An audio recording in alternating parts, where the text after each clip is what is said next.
నమస్తే, welcome to సత్యాగ్రహి. నేను శివాని. రంగనాథ్ ఈ పేరు ఇప్పుడు వివాదాలకు కేంద్ర బిందువుగా మారింది. జేసీబీలతో రంగనాథ్ సృష్టించే రణరంగం అంతా ఇంత కాదు. కేవలం పేదల ఇళ్ల మీదనే మన రంగనాథ్ ప్రతాపం చూపిస్తారనే విమర్శలు ఆయనపై ఉన్నాయి. తాజాగా ఆయనకు హైకోర్టు తిమ్మ తిరిగి షాక్ ఇచ్చింది.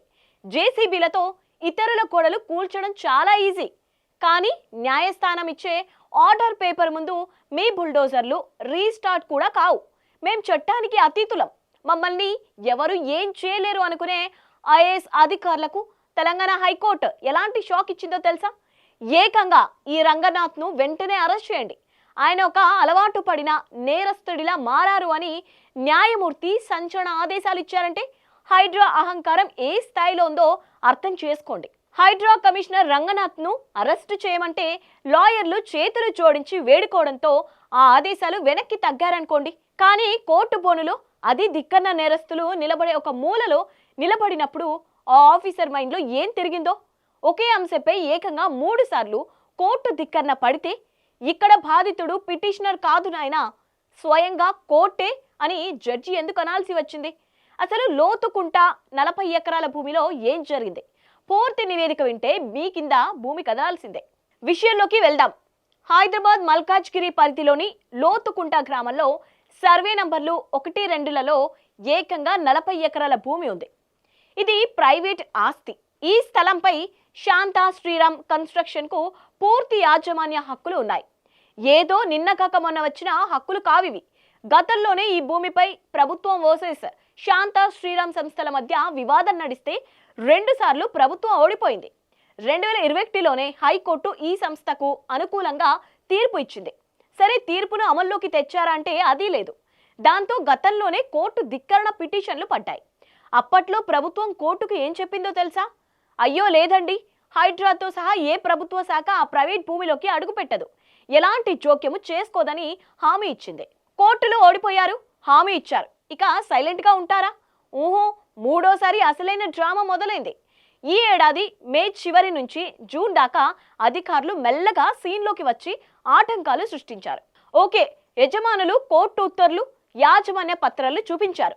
కానీ అధికారుల ధోరణి ఎలా ఉందో తెలుసా? మీ ఆర్డర్లు మా దగ్గర చెల్లవు అన్నట్టు ప్రవర్తించారు.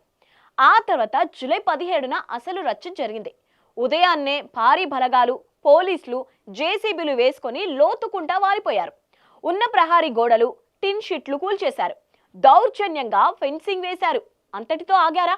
ఆధారాలు లేకుండా సీసీ కెమెరాలను కూడా ధ్వంసం చేశారట. పైగా కంపెనీ మేనేజింగ్ డైరెక్టర్ నరసయ్యను, ఇతరులను పట్టుకెళ్లి బొల్లారం పోలీస్ స్టేషన్లో సాయంత్రం దాకా నిర్బంధించి వాళ్లపైనే క్రిమినల్ కేసేసి ఆ ఎఫ్ఐఆర్ కాపీ కూడా ఇవ్వలేదు. భలే ఉంది కదా న్యాయపాలన.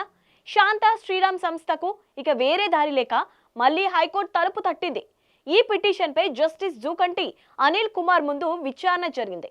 పిటిషనర్ తరపు లాయర్ వివరిస్తూ, అయ్యా, ఇప్పటికే 2 కంటెస్టెంట్ పిటిషన్లు పెండింగ్ లో ఉన్నాయి. కోర్టుకు అండర్టేకింగ్ ఇచ్చి కూడా అధికారులు దౌర్జన్యంగా ప్రవేశించి కట్టడాలు కూల్చి ఫెన్సింగ్ వేసి చట్టాన్ని చేతిలోకి తీసుకున్నారని చెప్పారు. ఇది విన్న న్యాయమూర్తికి తీవ్ర ఆగ్రహం వచ్చింది. ప్రైవేట్ భూమిలోకి వెళ్లొద్దని కోర్టు ఆదేశాలున్నా కూడా 3 సార్లు ఆ భూమిలోకి ఎలా ప్రవేశిస్తారు? విచారణ సమయంలో న్యాయమూర్తి ఏమన్నారో తెలుసా? రంగనాథ్ని బలవంతంగా కోర్టులో హాజరుపరచాల్సి వస్తుంది అని హెచ్చరించారు. దాంతో సార్కి విషయం అర్థమై సార్ సాయంత్రం 6:30 స్వయంగా హాజరవుతానని వర్తమానం పంపడంతో విచారణ సాయంత్రానికి వాయిదా పడింది. సాయంత్రం 6:30 రంగనాథ్ కోర్టు హాల్లోకి అడుగుపెట్టారు. సాధారణంగా ఒక ఐఏఎస్ అధికారి వస్తే ఉండే ప్రోటోకాల్ అక్కడ లేదు. గౌరవ కోర్టు ఆయనను ఎక్కడ నిలబెట్టిందో తెలుసా? కోర్టు ధిక్కరణ నేరస్తులు నిలబడే ప్రదేశంలో ఒక మూలకు నిలబెట్టింది. ఆ తర్వాత ప్రారంభమైంది అసలైన లీగల్ వార్. కోర్టు బోను మూలాన నిలబడిన రంగనాథ్ని ఉద్దేశించి న్యాయమూర్తి వేసిన ప్రశ్నలు, ఇచ్చిన ఆర్డర్లు ఒక రేంజ్లో ఉన్నాయి. మొదటి బాంబ్, అసలు ఈ రాష్ట్రంలో చట్టబద్ధ పాలన అనేది ఒకటి ఉందని హైడ్రా మర్చిపోతోందా? ఇష్టరీతిన వ్యవహరిస్తే ఎలా కుదురుతుంది? ప్రైవేట్ భూమి అని తెలిసి కోర్టు ఆర్డర్లున్నా సరే 3 సార్లు ఆ భూమిలోకి ఎలా వెళ్తారు? ఇక రెండో బాంబు, బాధితులపైనే క్రిమినల్ కేసులు పెడతారా? ఆ ఎఫ్ఐఆర్ కాపీ కూడా వారికి ఇవ్వరా? ప్రభుత్వ భూమిని రక్షించడమే మీ లక్ష్యమైతే ప్రైవేట్ వ్యక్తులపై కేసులు ఎందుకు పెడుతున్నారు? కోర్టు చెప్పిన తర్వాత కూడా హైడ్రా తనకు నచ్చినట్లు చేయడం ఏంటి? అసలైన ఆటం బాంబు. న్యాయమూర్తి తీవ్ర అసహనంతో ఏమన్నారు తెలుసా? రంగనాథ్ ఒక అలవాటు పడిన నేరస్తుడిలా మారారు. వెంటనే ఆయనను అరెస్టు చేయండి అని ఆదేశించారు. ఒక ఐఏఎస్ ఆఫీసర్కు, అది హైదరాబాద్కి హైకోర్టు నిలబెట్టి అరెస్టు ఆర్డర్ ఇచ్చింది. ఆ మాట వినగానే అక్కడ ఉన్న ప్రభుత్వ న్యాయవాదులకు, హైడ్రా లాయర్లకు చెమటలు పట్టేశాయి. వెంటనే రంగనాథ్ తరపున, ప్రభుత్వం తరపున అడ్వకేట్ జనరల్, స్పెషల్ కౌన్సిలింగ్లు చేతులు జోడించి, అయ్యో వద్దు సార్, దయచేసి అరెస్టు ఆదేశాలను ఉపసంహరించుకోండి, మేము కౌంటర్ అఫిడవిట్ దాఖలు చేస్తామని తీవ్రంగా వేడుకున్నారు. లాయర్ల విజ్ఞప్తితో న్యాయమూర్తి శాంతించి అరెస్టు ఆదేశాలను ఉపసంహరించుకున్నారు. కానీ ఊరట మాత్రం ఇవ్వలేదు. వెంటనే బాధితుడికి ఎఫ్ఐఆర్ కాపీ ఇవ్వండి, ఈ ఘటనపై పూర్తి అఫిడవిట్ ఫైల్ చేయండి అని ఆదేశిస్తూ కేసును వాయిదా వేశారు. ఇక విచారణ మధ్యలో రంగనాథ్ వర్గం మరో విచిత్రమైన డ్రామా ఆడే ప్రయత్నం చేసింది. అది రక్షణ శాఖ భూమి సార్ అని ఒక లీక్ ఇచ్చే ప్రయత్నం చేశారు. దానికి జడ్జి ఇచ్చిన కౌంటర్ చూస్తే మైండ్ పోవాల్సిందే.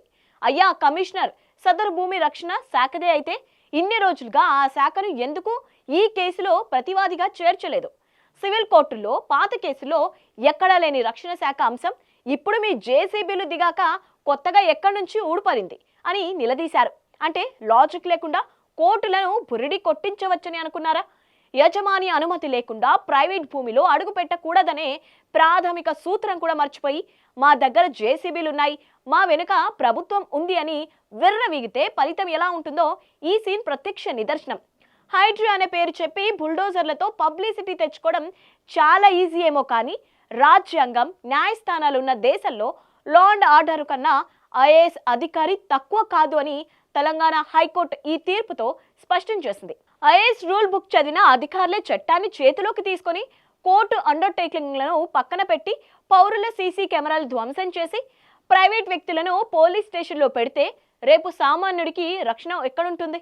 ప్రజాధనం, చెరువులు, ప్రభుత్వ భూములు రక్షించడం మంచిదే, కానీ ఆ పేరు చెప్పి ప్రైవేటు ఆస్తుల జోలికొస్తే, కోర్టు ఆర్డర్లను తుంగలో తొక్కితే ఎంతటి అధికారినైనా కోర్టు బోన్లో నేరస్తుడిలా నిలబడాల్సిందేనని జస్టిస్ జూకంటి అనిల్ కుమార్ గారి ధర్మాసనం ఇచ్చిన ఈ వార్నింగ్ ఒక చరిత్ర. మరి ఈ హైడ్రా రివర్స్ బుల్డోజర్ ఎపిసోడ్పై మీ అభిప్రాయం ఏమిటి? చట్టాన్ని గౌరవించకుండా అధికారులు ప్రవర్తించడం సరైందేనా? మీ కామెంట్లను కింద ఖచ్చితంగా తెలియజేయండి. ఈ వీడియో నచ్చినట్టయితే లైక్ చేయండి, షేర్ చేయండి. ఇలాంటి పొలిటికల్ అప్డేట్స్ కోసం మా ఛానల్ని ఇప్పుడే సబ్స్క్రైబ్ చేసుకోండి.